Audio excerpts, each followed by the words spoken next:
friends, welcome back to Dolly Towers. Now, today, oh, hang on a minute, yeah? Oh, hello, say hello to everybody. What's this?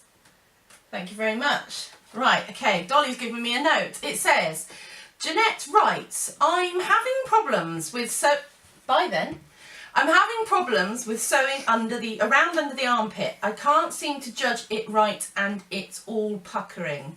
Okay, let's sort you out, Jeanette. We're going to go over to the machine and we're going to do that part of Dolly's construction. Right, so we're over at the machine. First of all, we've got to join Dolly's arms onto her body. So there's Dolly's arm, and we're going to be using this short edge with the right sides of the fabric facing together, and the thumb should be pointing down. So here's Dolly's body, and we're just going to match this edge with the shoulder line there. Just like that. Again, Dolly doesn't have to be perfect, so don't stress too much. Just going under the machine.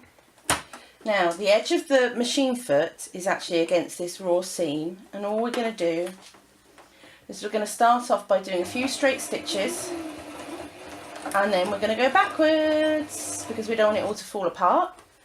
So we're going to steam on down through that seam. When we get to the bottom, just have those few little stitches backwards again. Okay? Remove your work from your machine always goes backwards, and the reason it always goes backwards is so that when you cut, oh, we've got a bit trapped, hang on. When you cut, threads are under the foot and out to the back where they should be. If they come round to the front, you'll find that they, what they actually do is pull the stitch out when you make a first stitch, because there's nothing anchoring it down. Right, so there we have two beady eyes and two arms on the front. Now I've already done the back. What you want to do is just want to position Dolly's head together. I'm going to put a little pin in.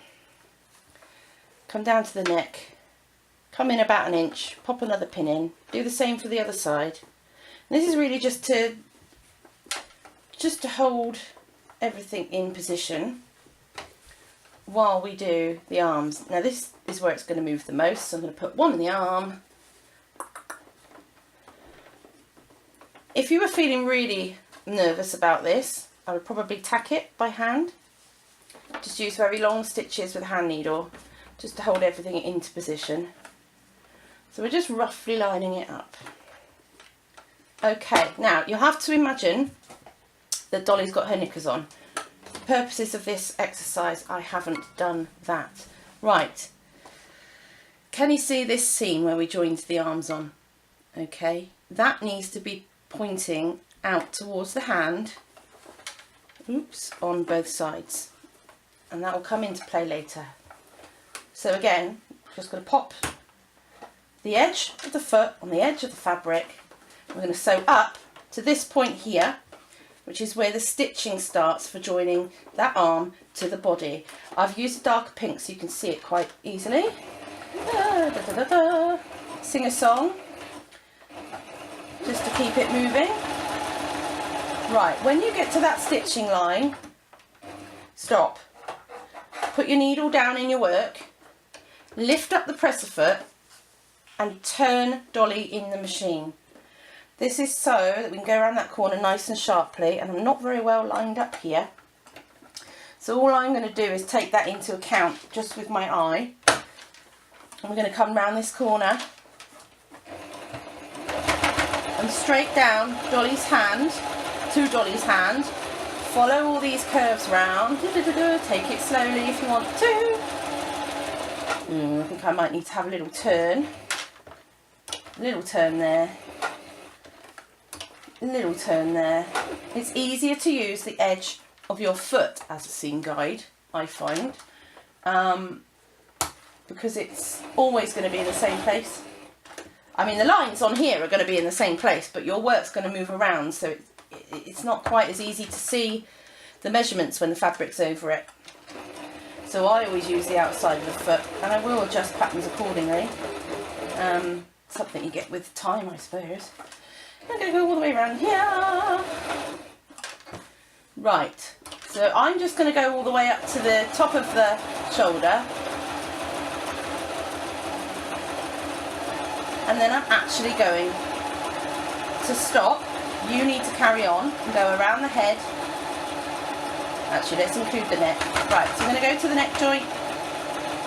I'm going to stop with our seam allowance. That wasn't a bad guess, was it? Needle in the work, lift the foot up, spin it again.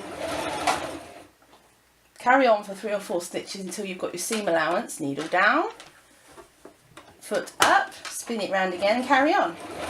Now what you do is you'll go all the way around Dolly's head, back down to her knickers on the other side. What I'm going to do is I'm actually going to needle up, take my work out and just move the machine. Right, so this dark pink line, yours will be pale pink, I hope, if you don't want to see it from the outside. What we're going to do is you need to clip under the arms, and there's this bulk of seam here, which actually, if I move this a little bit close to the camera and it comes into focus, is it going to focus? Ooh. No. Okay, well, there is a groove here where we've made the stitching into a square edge. We're going to take our scissors, and you want to be really quite aggressive with it and go in as tight as you can to your stitching through all of those layers, and that should stop it puckering when you turn it inside out. And there you have it. So we'll move on to the next stage.